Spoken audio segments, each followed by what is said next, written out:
Setelah dialog gue dengan Ustadz Abdul Somad, gue banyak mikirin dan ternyata ini dia 5 hal yang gue setuju dengan Ustadz Abdul Somad. Yang pertama, karena kasih sayang Tuhan, kita berdua bisa ngobrol dengan sangat luar biasa, dengan lancar, dengan sangat open. Dan karena kasih sayang Tuhan juga, kita juga bisa memberikan kasih sayang ke orang-orang lain.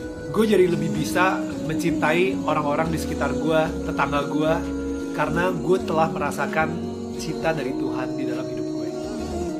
Yang kedua, Was juga sempat bilang, kasih sayang dulu itu yang paling pertama, baru Tuhan memberikan law atau perintah atau hukum. Jadi kasih sayang duluan, habis itu baru perintah Tuhan. Gue setuju banget sama pernyataan ini. Bahkan kalau di Alkitab pun juga grace and truth. Misalnya seperti ini.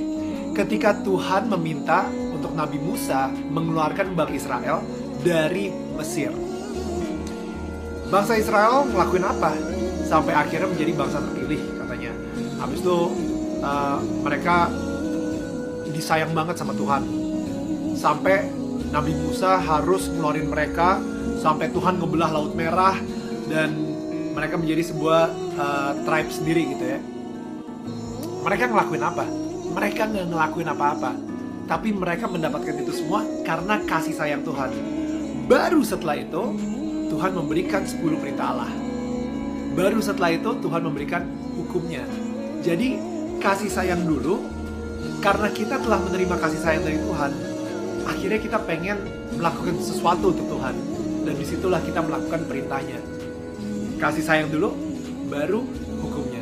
Yang ketiga, Nabi Muhammad sempat bilang bahwa manusia masuk surga bukan karena amalnya, bukan karena ritualnya, tapi karena kasih sayang dari Tuhan. Mungkin lu udah ngeliat ini di post sebelumnya ya. Karena ini gue sangat setuju banget. Gak ada satu hal pun yang gue lakukan di dunia ini, kebaikan seberapa banyak pun yang gue lakukan di dunia ini, yang membuat gue pantas untuk mendapatkan surga.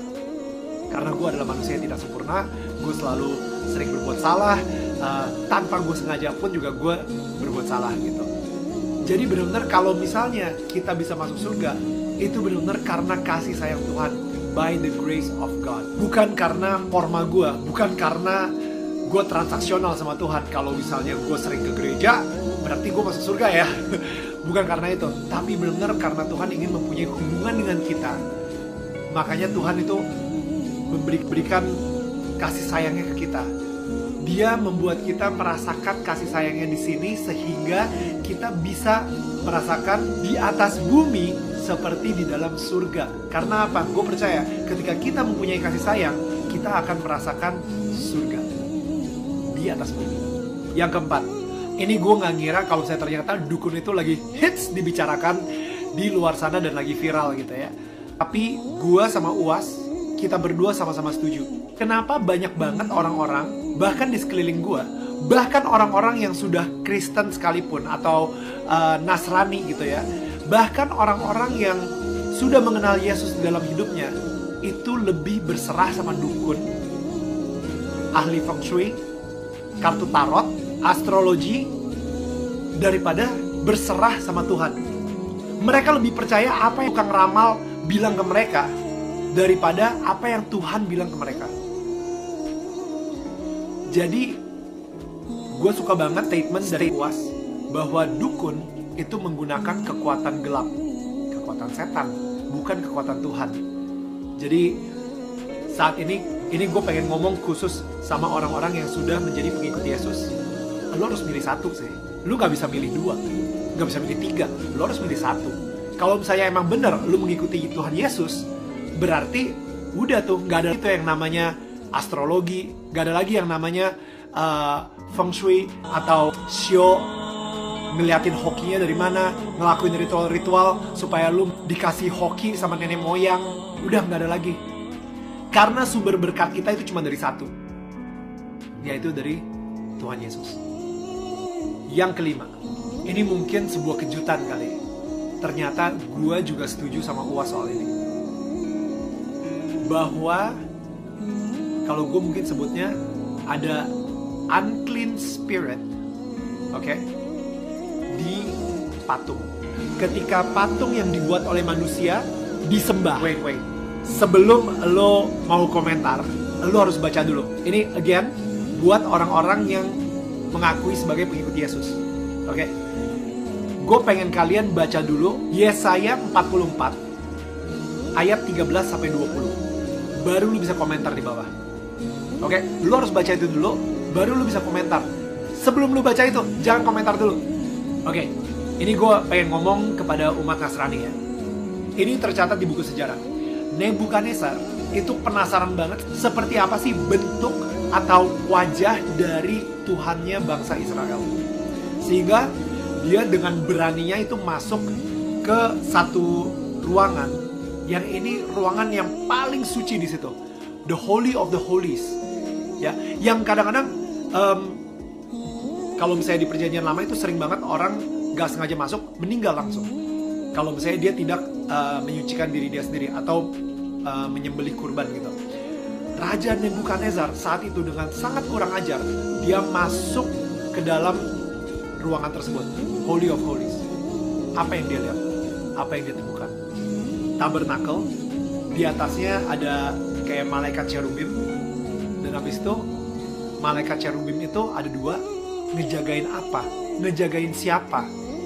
Dia melihat kiri kanan, mana bentuk muka atau bentuk tubuh Tuhannya bangsa Israel ini. Mana? Dia nyari-nyari, gak ada sama sekali. Dan itu dia kenapa Tuhan marah banget kalau misalnya dia dibentuk sebagai patung, dia dibentuk sebagai berhala. Sekali lagi, coba baca Yesaya 44 ayat 13 sampai 20. Di situ Tuhan sendiri sampai bilang gitu, kalau ini kayu yang lu gunakan untuk membuat patung yang cantik, yang indah, yang ganteng, dan patung yang sama lu gunakan buat masak, buat bakar kayu untuk menghangatkan badan lo. Dan abis itu patung yang sama yang lu gunakan tiba-tiba lu sembah-sembah. Itu bodoh. Again, bukan gue yang ngomong. Yesaya 44 ayat 13 sampai 20. Right? Jadi di situ gue setuju kalau misalnya ada unclean spirit di patung. Oke. Itu dia 5 hal yang gue setuju dengan UAS di pembicaraan kita. Kalau misalnya lu nggak tahu apa yang gue lagi ngomongin, nonton di channel YouTube Daniel Mananta Network, nonton obrolan kita, dan kasih komentar juga ke kita ya. Tell me what you guys think. Gue di sini pengen ngasih tahu ke kalian bahwa inilah Indonesia, inilah cara kita bertetangga. Mungkin kita nggak bisa memilih siapa tetangga kita, tapi kita bisa memilih bagaimana kita memperlakukan tetangga kita. So guys, I hope you like our interview, and keep be a blessing to other people, and keep be a blessing